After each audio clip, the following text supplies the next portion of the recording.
Welcome. Andrew Coulson's my name from Think Real Estate, and with me today is Julie Farah, one of our expert trainers. Welcome, Julie. Pleasure to be here, Andrew. Excellent. Well, you're going to talk a little bit around natural disasters today. So can you tell me, how would you define a natural disaster?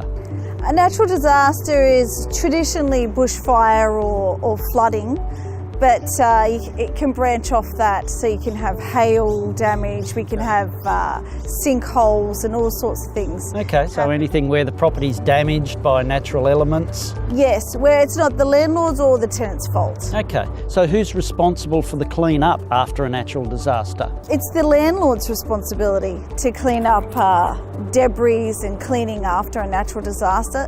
The tenant's only responsible for cleaning up anything that derives out of their normal use of living in the property. Nothing to do with having to clean up after a flood or bushfire. So that would include extracting water out of carpets, removing debris. Yeah. What if, say, a tenant's garage got flooded?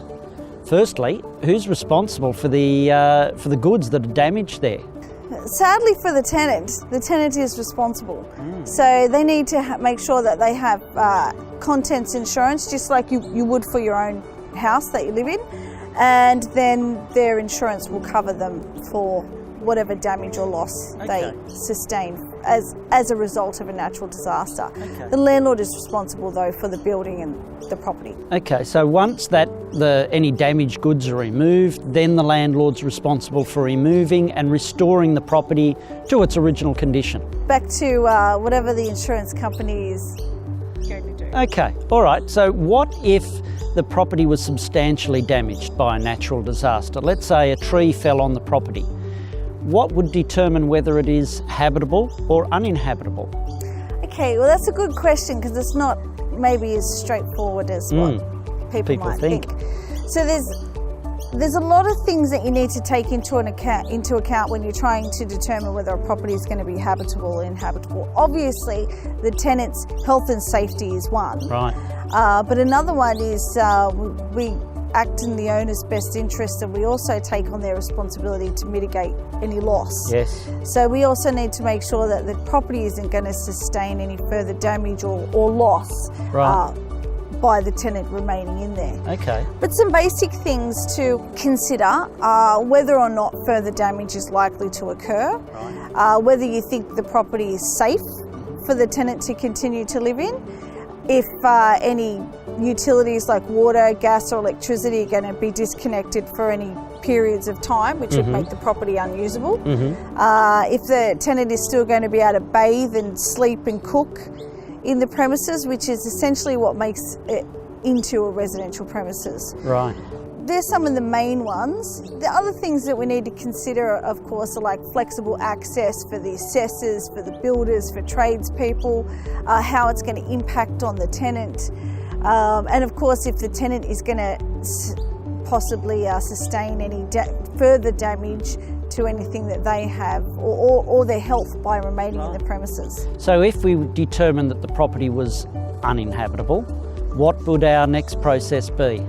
Our next process, unfortunately, it might not be the popular choice to make it determined that it is uninhabitable, because from the tenant's point of view, that's their home. So you can imagine if I said to you now, Andrew, when you left the house this morning, that was the last time you're going to be allowed back in. You can just go in and grab a few essential items. We can't tell you, when you would be able to occupy that premises again. You imagine the impact that would have. They're not going to be happy. On your life. Yeah, and often you'll have a tenant that is more than happy to inconvenience themselves and want to stay in a property, even though it's partially unusable. So do we have to take that into account, feeling sorry for the tenants, or do we have other? We have other responsibilities. I mean, ultimately we're responsible for their well-being and their safety. Yes, it could be a huge inconvenience to have to move out. So what would we do? So we would, if the property we deemed it to be uninhabitable, then we would issue a Section 109 Agreement Frustrated Termination Notice, which is effective immediately. Now, either party, the landlord or the tenant, can issue and serve that notice. It's just very, very rarely ever done by the tenant because they're the ones who are so adversely affected by it. Yes. So obviously our tenant's not going to be very happy with this situation, but the landlord, does he have obligations to pay for accommodation or? No, so if the reason that the property has become uninhabitable is because of a natural disaster, it's nothing to do with the landlord's breach of the agreement or the terms. So the landlord is not responsible to pay for tenant accommodation.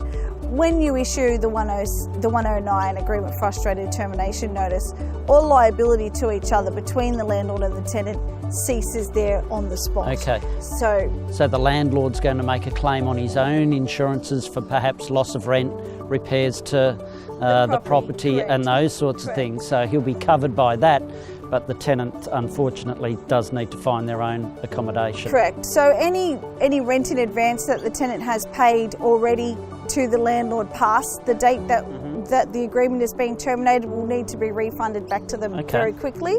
And of course their bond dealt with quickly and refunded back to them as well, because they need to go and find other accommodation.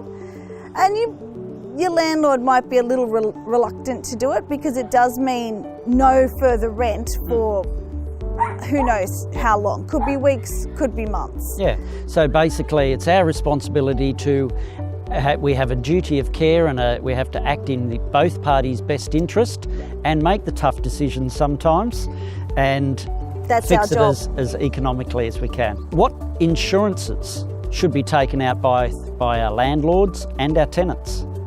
Insurance, Andrew, is really, really important. A typical Sydney property is $500,000 on average, at least. And you certainly wouldn't drive a $500,000 vehicle and not have it insured. Not because you expect to have an accident, it's totally unexpected. So landlords need to have building insurance, obviously, and that also means that if it's a strata property, they need to make sure that they take out strata contents insurance. Right. Or otherwise, the strata insurance does not cover everything. Right. You know. That's so that if there was a fire in the kitchen in a unit, their contents insurance would pay for the kitchen, would pay for the paint, Yes. any damaged blinds, that sort of thing is covered within the contents. The building insurance is covered by strata. Correct. What about a homeowner? Now, a homeowner will need to have their full building insurance, and then regardless whether it's a homeowner or a strata title property owner, they need to have really good landlord's insurance. Good, good. So we need to differentiate between the different things that are available in different policies. We don't just get the cheapest, do we? It's rarely the cheapest, although really good landlord's insurance is not expensive. In most cases, it's less than 1 week's rent for the whole year's insurance.